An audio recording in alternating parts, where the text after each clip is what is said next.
Hello and welcome to this webinar today. My name is JP Cavanagh and I'm a Cybersecurity Industry Director and Strategy Lead for EMEA at Unisys. I'm delighted to be able to talk to you about business resilience and defining a new approach to security. So I'll be covering 4 areas during the presentation, which I expect to last about 35 minutes, and we'll then be very happy to take some questions at the end.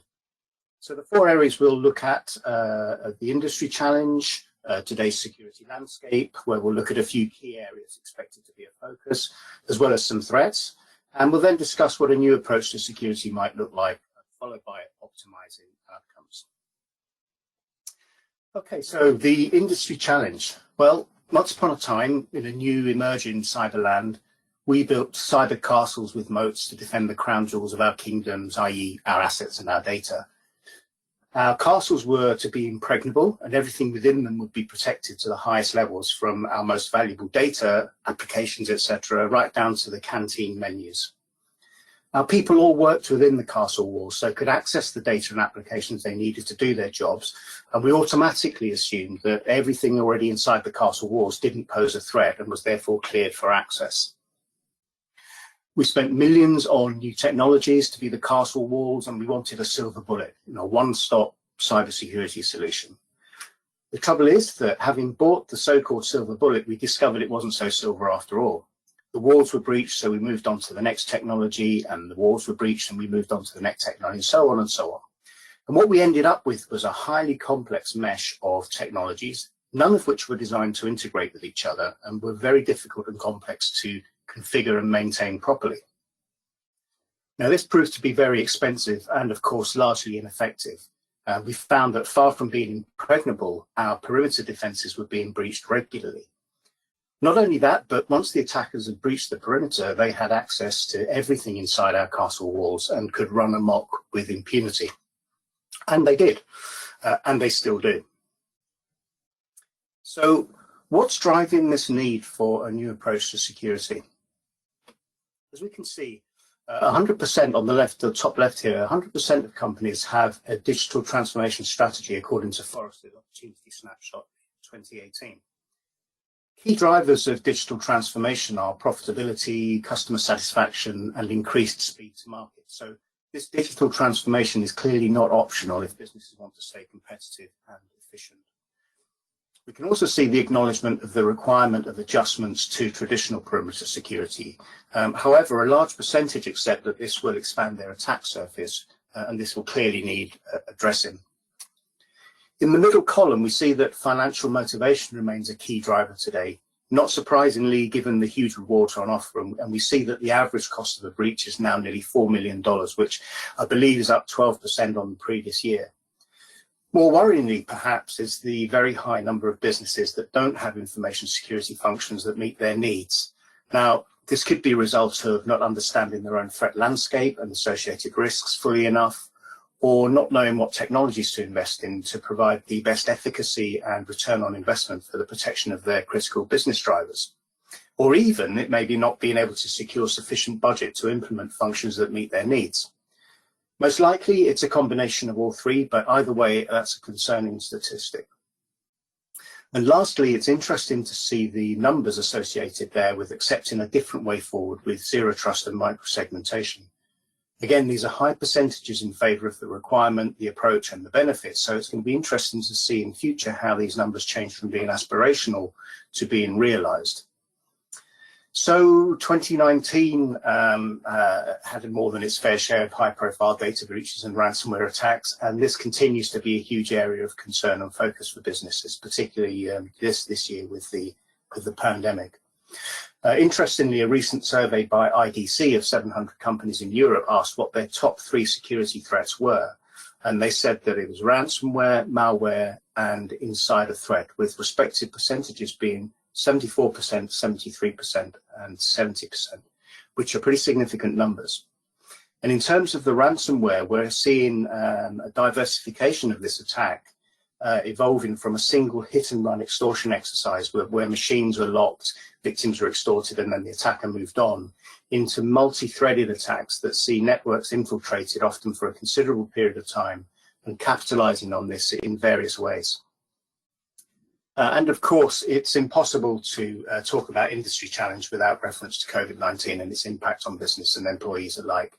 So we all know that almost overnight, businesses were faced with scaling up their remote worker capability to unprecedented levels, going from an average of 15 to 20% to well over 90%. By association, our attack surfaces have increased by nearly 400, 500, or 600% as a result. And this is a magnet for attackers, and there have been well-reported and significant rises in attacks on both VPN infrastructure, which is the medium that most companies use to provide that scaled-up remote working capability, and also attacks on workers through phishing and phishing vectors as a result. In terms of technology, in the past we had wired corporate-owned devices accessing enterprise applications. However, now our workspaces transcend the traditional boundaries of the corporate network via on-demand software, cloud computing, hybrid environments, and multi-cloud access, not to mention increasingly more connected devices and applications accessing large volumes of data remotely and on a global scale. So as a result, businesses are faced with a nebulous perimeter, to say the least, and the death of the traditional perimeter for sure. So this has created new challenges for business in terms of their focus and priorities. Talking to clients and industry analysts, it's clear that their attention and approach at the beginning of the year, when the pandemic hit, was centered on operational resilience, risk aversion, and associated risk management, including third-party risk management. And in the face of diminishing revenues across most verticals, scrutiny on security budgets and how that money was spent. Information tells us actually that we're now in a recovery phase, actually, coming towards the end of this financial year, and encouragingly, forecasts are that spending will begin to increase on security again, moving into 2021. But as you can see on the CIO slide, on this particular slide, I beg your pardon, a CIO on an advisory board recently said that 2020 is a year for safe bets only, and they would only invest in technologies that will enable us to reduce costs and increase that return on investment. This was supported by Gartner's early forecasting in July this year of an 8% decline in IT spend in 2020 over 2019 as a result of CIOs directing these budgets to technology and services that they consider to be mission critical. However, as I've just said, it's clear that we're now transitioning into a recovery mode, and actually Gartner's latest forecast is predicting that spending will increase by 4% in 2021, which is great news. So CIOs and CISOs are having to oversee the management and security of critical data and deliver the overall security structure of their organizations, as well as educating board members and shareholders on the importance of cybersecurity. So in short, they're responsible for the protection and resilience of the business in the face of a cyber attack or breach. Now, most CISOs and CIOs understand what needs to be done, but they're faced with a mountain of dynamic challenges and vulnerabilities that include legacy systems, technologies that create huge complexity and management overhead, and of course getting funding from the business. So this can be particularly challenging if the need and focus of the funding can't be articulated to the executive team and to the board. Most companies use a traditional subjective approach to measure cybersecurity, where an assessment is undertaken, some recommendations are made, and then the organization has no updates until the following year. And that's an expensive process to undertake. This has been the status quo, but it hasn't given the organization true lifetime insight into the financial risk of their current security posture and the impact of change. Now, of course, the consequences of no change are that organizations aren't aware of their financial risk at any moment they choose. Security budget ends up invested in non-optimal initiatives. And given that security budget is hard won, getting good efficacy and ROI is absolutely critical. And there's also a fair bit of research going on today around helping boards to understand and manage cyber risk. That's because there's a real challenge in many organizations between the C-suite and the board in terms of articulating and understanding that cyber risk. Boards say that they don't know which questions to ask of the CISO and other C-suite, and what they get back they often don't understand. So really, by combining benefits of assessing cybersecurity and cyber risk posture in economic terms, understanding where the risk transfer zone is for all cyber perils, by prioritizing risk mitigation strategies and analyzing the return on investment of cybersecurity investments, and also determining the likelihood of a cyber-related financial loss, you can take a strategic approach to security decision-making. and easily communicate your risk reduction initiatives to the board.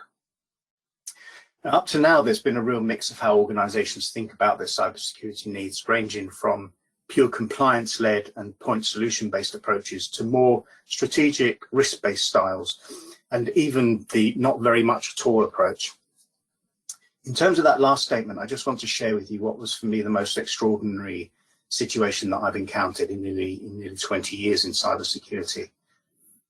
A few years ago, when I was with another company, my team and I were asked to speak to a business about their cybersecurity posture. I had about 350 employees and manufactured and supplied to a single client, a large company. So they had operational technology and they had informational technology in their environments. We went to see the main IT director and his team. The IT director was solely responsible for security, and we conducted a workshop with him and a follow-up exploratory session. What we found was that there was no monitoring of any kind on the network other than network up-down time by a third party. There was no protection other than operating system firewalls. Most of the estate was running Windows XP. Everyone in the company knew the CEO's password. Everyone could access all company data if they wished to. And unbelievably, nearly 30% of the workforce were running eBay stores from the company network and saw nothing wrong with that. Now, the CEO's view was that he would rather be given a reason not to trust an employee than the opposite. And on top of this, there was no cyber awareness program at all. And the IT director had stated when we arrived that we're good with our security, we've never been breached. The problem was he couldn't possibly tell if he had been. Obviously, this company faced huge problems on many levels, but one very interesting element at the time was the fact that the IT director was responsible for security. He knew virtually nothing about it, but the business thought that cyber was an IT problem. And all he cared about was whether the IT in the business delivered the product and allowed employees to do their jobs. He didn't listen to his security managers at all because the responsibility lay with him, according to the CEO. This was further exacerbated by the CEO not understanding cybersecurity at all and refusing to engage with it on pretty much any level. So despite these findings, the CEO was still reluctant to invest in remediation measures because he was skeptical of the benefit that they would provide him and felt it would give a message to his employees that he didn't trust them. And the best that they would sign up to was developing an information security management system based on ISO 27001. Which, depressingly, they were convinced was all that was needed to protect themselves. Anyway, back to the present and these three top areas of concerns in EMEA. Let's start with ransomware attacks. Cybersecurity Ventures predicts that by next year, businesses will be hit with a ransomware attack every 11 seconds. So we're already seeing this attack vector diversified, as I mentioned before. And with it being a hit and run affair originally, it's now morphed. And we're seeing a persistence to this vector in that attackers are accessing networks and then staying hidden as they seek out sensitive data to steal. Once identified, they attack any backups before executing the ransomware and then extort the victim. At this point, they'll then sell the network access they've obtained on the dark web before extorting the victim a second time by threatening to release the sensitive data they stole during the initial infiltration. So you only have to look at the attack launched on Travelex on New Year's Eve to see this modus operandi in operation. The hackers infiltrated the company's infrastructure 6 months before attacking with ransomware, and they used that time to exfiltrate 5 gigabytes of valuable information, which they then used to blackmail the company after deploying ransomware. Malware attacks continue to cause huge damage and financial loss, and taking the Maersk attack in 2017, NotPetya brought the company to its knees in just 47 minutes after the malware tore through Maersk's global network. It affected nearly 600 sites in 130 countries. The business was forced to communicate via personal WhatsApp accounts and ended up having to replace its entire infrastructure of 4,000 servers, 45,000 endpoints, and 2,500 applications. Total cost to the company of the breach was estimated to be around $300 million. Now, probably to a company like Maersk and the revenues that it was generated, $300 million is a lot of money, but it's not a life-crippling amount of money, shall we say. However, the reputation, the brand reputation, and the trust that is eroded in such an attack can have a much more devastating effect. This attack caused so much damage because of two key factors. Number one, the human element that opened the infected email attachment in the first place. And number two, the fact that the malware could propagate laterally across the entire network so easily and quickly. And we'll look at this issue a little bit more shortly. So, in terms of the landscape, there are a few key areas that I'll pick that I think will be prominent in terms of visibility. So we can't escape the inexorable move to the cloud for the myriad benefits that it provides to businesses, as well as the advantages, of course, that it can provide over competitors who are lagging in the space. This is undoubtedly accelerated because of the COVID-19 situation this year, with more and more organizations realizing that they need to move to the cloud, given the challenges that they faced with suddenly having to provide unprecedented levels of remote working for their employees. However, they still have significant concerns around the security implications that this will have for their business in terms of visibility, control, configuration, for example, of containers, Kubernetes, that sort of thing. Next is the convergence of IT/OT technologies. Again, this brings many benefits to organizations, such as optimized business processes, improved information for better decision making, reduced costs, etc. Flip side, of course, is that this creates a whole new set of challenges as it expands attack surfaces, and the consequences of a breach in this area could impact both security and safety, depending on the function of the operational technology system. And on top of this, we've got the continuing proliferation of IoT with all its incumbent vulnerabilities as a result of the haste of manufacturers, for example, to get their devices to market and the associated lack of security by design.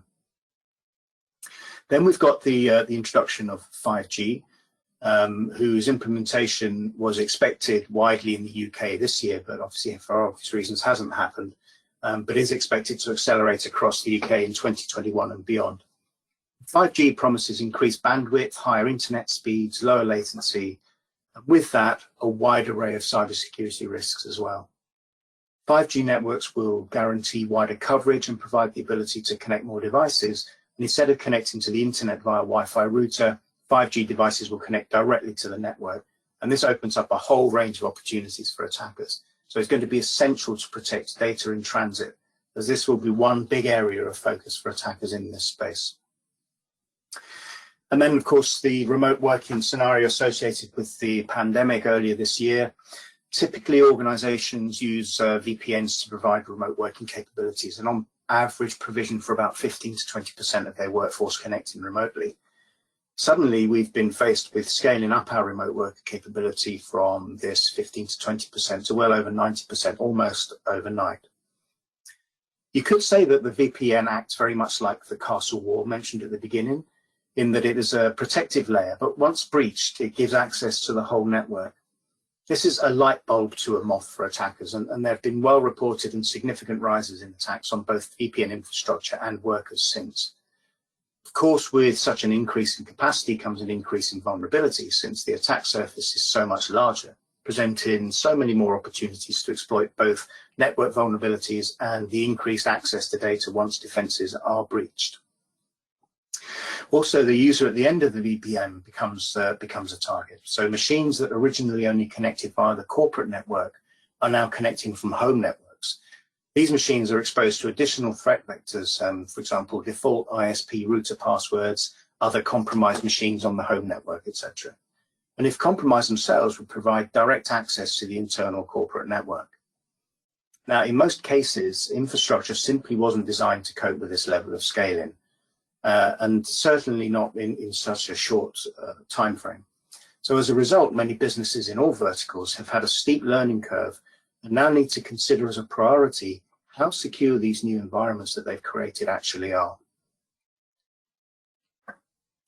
So the cyber threat landscape is evolving rapidly. With huge bounties on offer, attackers are now highly skilled, they're well resourced and funded, and even operate as businesses with all of the structure you expect to see in business. The nature of what they do means that they're often one step ahead of the defenders. So the traditional perimeter is dead. The old way of doing cybersecurity, i.e. trying to build an impregnable fortress, is just a delusion. Attackers have developed the capability to launch elaborate, sophisticated and targeted attacks which circumvent traditional controls, and notably preventive controls, and they will breach our defenses and gain access to our networks. So what does this look like? Well, depending on which of the many available statistics you read, hackers attack every 39 seconds and on average 2,244 times a day. The average cost of a data breach, 3.92 million. That's, I think I mentioned earlier, is up about 12% on the previous year. And worryingly, we have seen a steady increase in the number of successful attacks year on year and the increase in cost of those attacks year on year. So there's clearly a disconnect between the way that we've been doing cybersecurity for the last 30 or 40 years and the results. Also consider that the average life cycle of a breach is 279 days, with companies taking 206 days to identify a breach after it occurs, and then an additional 73 days to contain the breach. If you think hard about that, that's really sobering in terms of the potential ongoing impact of such a breach. So, it says here, could you be affected? Well, obviously it's a rhetorical question, because yes, of course you could be affected. Apart from the financial hit of damage to and replacing infrastructure, cleaning infected networks, as well as the cost of investigating the breach and any potential fines imposed for the breach, you also have this collateral damage, which can be even more costly over time than the effects of the original breach. What this emphasizes is that we need to do something different, because what we're doing now is not the most efficient or efficacious approach. So today's enterprise needs a new style of security. The old way saw organizations striving for the ultimate state of impregnability. Messaging on cybersecurity was based on creating fear, uncertainty, and doubt. There was no proximity to the business, and accountability and leadership were the responsibility of the IT and risk departments. Security focus was on the perimeter and protecting all the information, and unsurprisingly, the approach was to complicate, obstruct, and say no. So how does that map to what we need today? Well, firstly, we need to acknowledge that cybersecurity is not an IT issue, it's a business issue. So accountability lies with the board, it lies with the CEO, and it lies with the business. And this is where the organization I told you about beforehand had its fundamental problem. Security needs to be an enabler, not a blocker, and it needs to provide business outcomes. We need to assume a state of compromise, not impregnability. We will be breached, so we need to stop data exfiltration and business disruption, and we need to detect suspicious or anomalous activity early and be able to respond and recover quickly and then effectively from an attack. This means that organizations need to move from a protective posture to a position of detection, response, and recovery. In other words, the conversation isn't just about cybersecurity anymore, it's about cyber resilience.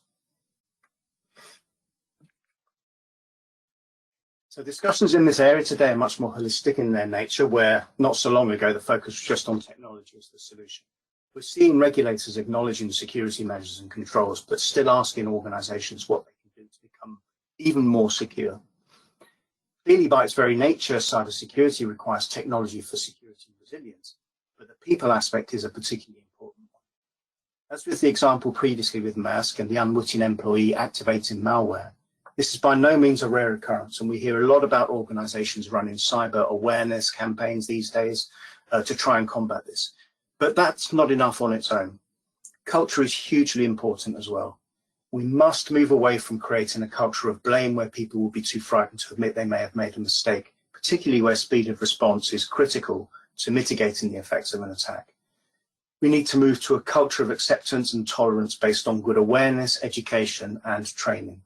A powerful example of this involves a social engineering exercise my team carried out actually a few years ago.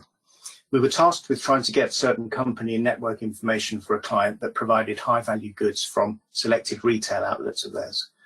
We were given no information other than the store locations and a brief to obtain the Wi-Fi passwords for the stores, log-on credentials for one or more members of staff, and a hard copy of a high-value client receipt.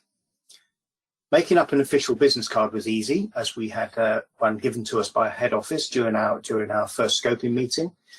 We then went to the locations, announced we were from head office, showed only our fake business cards, and said we needed to check the reliability of the network connection that they were using. In short, we simply asked for the Wi-Fi password and the credentials of the store manager to log on to their network to conduct our check. And these were all handed over without question. Obtaining a high-value copy of the receipt proved equally easy, having explained we needed it because head office asked us to obtain it to scan and send to ensure the network was uploading quickly enough and that all information was arriving intact at head office. When we reported our findings back to head office, they were unsurprisingly stunned.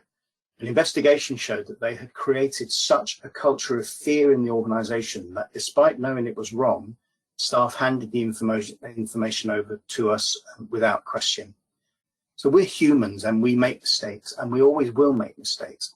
But effective education and training can help to reduce the likelihood of such mistakes, turning employees from vulnerability to a potentially strong line of defense.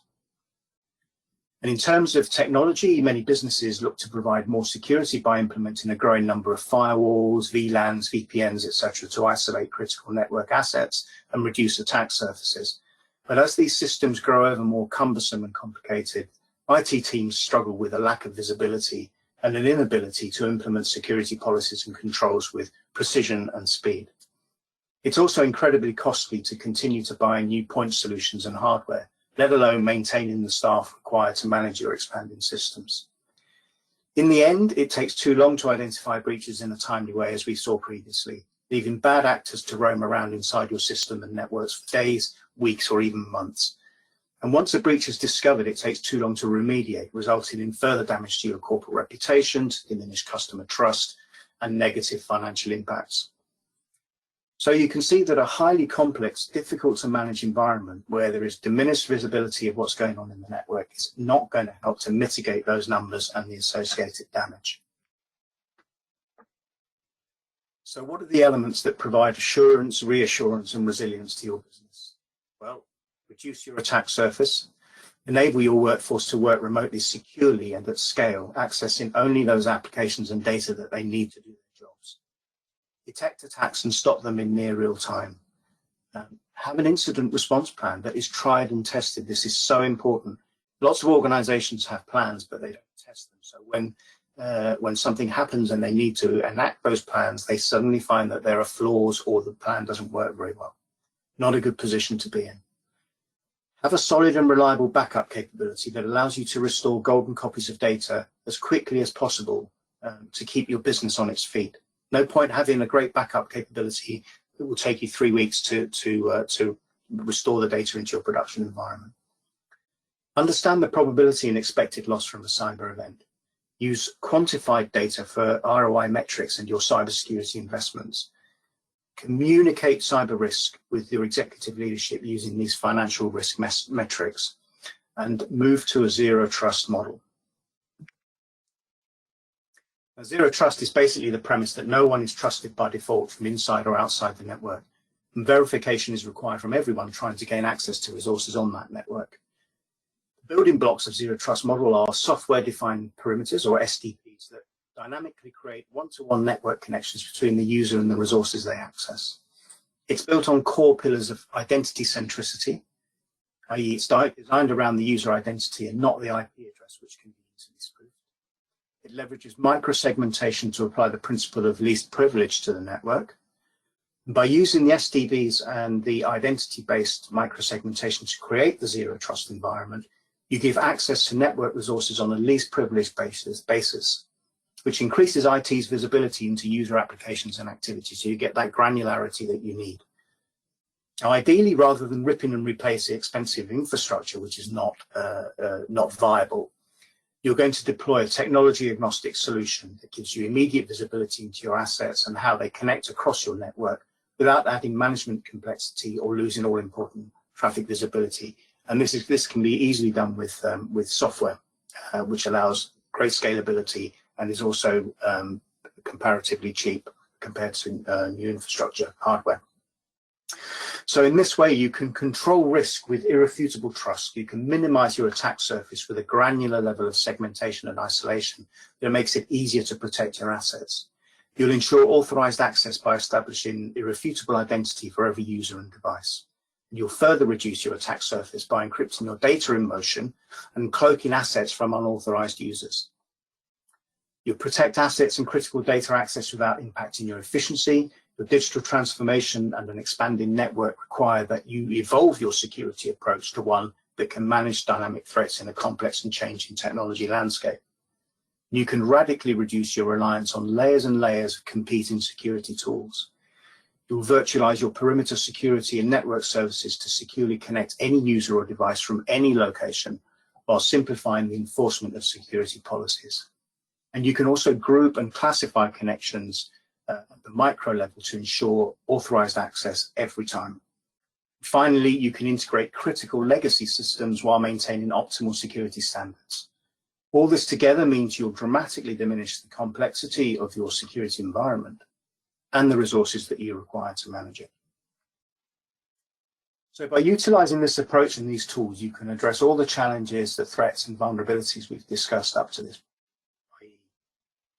The challenge of getting quantified data to assess your risks and security investment, the reduction of the attack surface by reducing infrastructure and complexity and using encrypted microsegmentation to cloak the network, the restriction of an attacker's lateral movement within that network, and the dynamic isolation of rogue endpoints and malware in near time, and control of your network, all of which, when combined in this zero trust environment, provide your business with optimized outcomes and the resilience that it needs in today's cyber landscape, because it's every bit as much about cyber resilience as it is cybersecurity today.